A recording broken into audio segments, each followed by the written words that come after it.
Hi, it's Angie. And Sherrel. And Sherrel is our passion for food columnist for the Oklahoman. And she has a great idea. Maybe right before Christmas, you're going crazy. You're already going to make a huge meal for Christmas on Christmas Day. Oh, yeah. So what do you make when your visitors have already started arriving, but you don't want to be in the kitchen the whole time? She has a great idea. Yes. Beef tenderloin. Beef tenderloin, because you can just, with very minimal preparation, which I'm going to show you, you can have a meal that's great for appetizers, good for sandwiches, elegant sandwiches. There we go. And then also just you can slice it thin and put it on a salad or something if you're trying to watch your calories on Christmas or the day after. Very nice. And it's good for New Year's Eve too. So there you go. If you don't want to make it for Christmas, try it for New Year's. There you anyway. Go. Okay. So how do we get started? Well, the first thing we're going to make is sort of a paste to coat the tenderloin with. Okay. And to do that, I'm starting with a couple of tablespoons of butter. Okay. And then I'm going to put about a tablespoon, now these don't have to be exact measurements, of a grainy mustard. You could use just plain Dijon mustard if you don't want to use the grainy kind with the little seeds. And then I'm going to put about a tablespoon of honey in. Okay. And then, this is the part I really like. And mix it up. So I'm just going to make a paste like so. And then I'm going to take some stems of rosemary, and I'm just going to take off the leaves and put inside. And you can chop them up if you want. But I like to just leave them like this because they're more recognizable. Yeah. And that's kind of fun. That is nice. I like to put those in there, and we're going to use the stems to put around the tenderloin when we put it in to bake, because that will just infuse its wonderful aroma and qualities in the meat. And I also like to put in a little bit of thyme. And so I just strip the leaves down like this. And the same thing, I'm going to add those stems to the cooking tray. And so when we put this tenderloin in a very hot oven, all of this will just infuse its aroma into there. Just very subtle, but it's really nice. This is it seems like pretty easy. Yeah, it's very easy. Yeah. And then I'm going to put just a little touch of Worcestershire sauce in it. And that's my paste, like so. And so now we're ready to get the meat and slather it on. All right. All right, so what do we do now? We have our tenderloin. We do, and it's been all trimmed and of the silver skin and things that comes around. And what we want to do is dry it off so this mixture will stick to it. And notice I've put this on a nice big sheet of foil.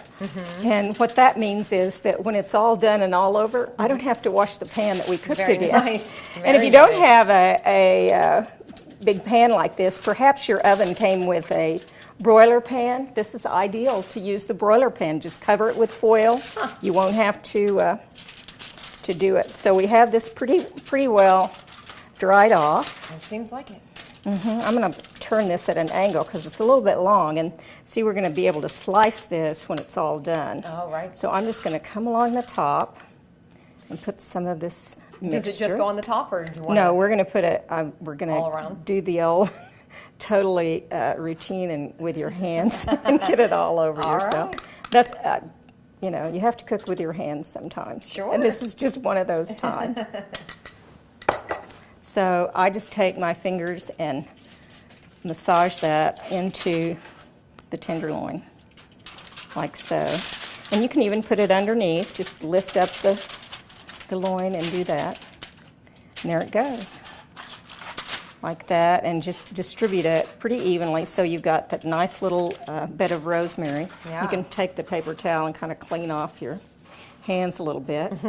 And then we're just going to position a couple of these rosemary strands around the tenderloin, like so. So that'll just we'll leave the rest to decorate with when we finish, and maybe a couple of sprigs of thyme.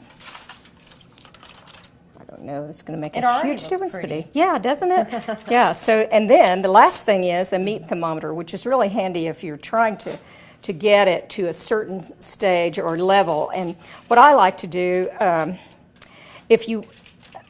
I don't usually, when I'm going to serve meat for someone else, a couple of people in our family like rare everything rare. I don't normally do that when I'm having a party and you don't know the particular tastes of people that are coming. So medium rare and medium is a good state, but you want to take it out about 10 degrees shy of what the thermometer registers for the medium or medium rare cooked meat, because it's going to continue to cook even after you take it out of the oven, and you need about 15 to 20 minutes resting time. So I'm going to put this. Now, how hot do you make your oven?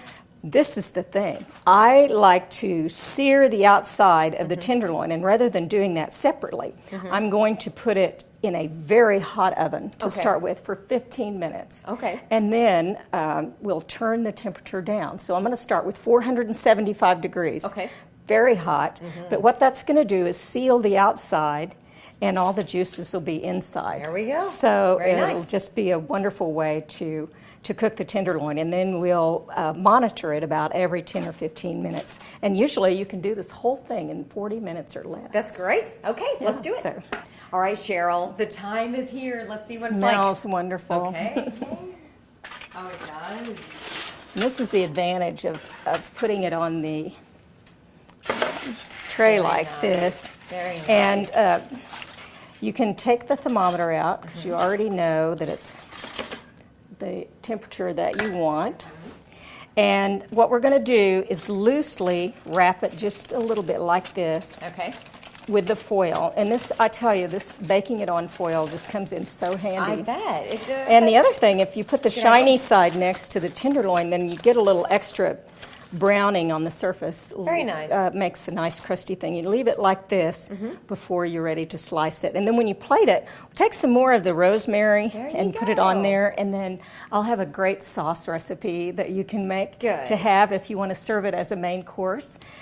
Or an appetizer, just slice it thin and have some little buns to serve with it. So it's really good. Packaging it like this kind of helps it probably. And I'm just leaving it like that, and that'll give you a chance to finish up dinner, make a salad, or put some bread in the oven to warm. Very nice. So not too long at all. Something perfect, obviously, for the holidays when everybody's nervous about I don't have time to cook because I'm worried about all the rest of Christmas. Absolutely. So there you go. Perfect, Sherrel. Great idea. Look in the life section of the Oklahoman in Wednesday's paper, and you will see this recipe for this wonderful tenderloin and also this sauce. That's right. So have a Merry Christmas and a Happy New Year. Thank you.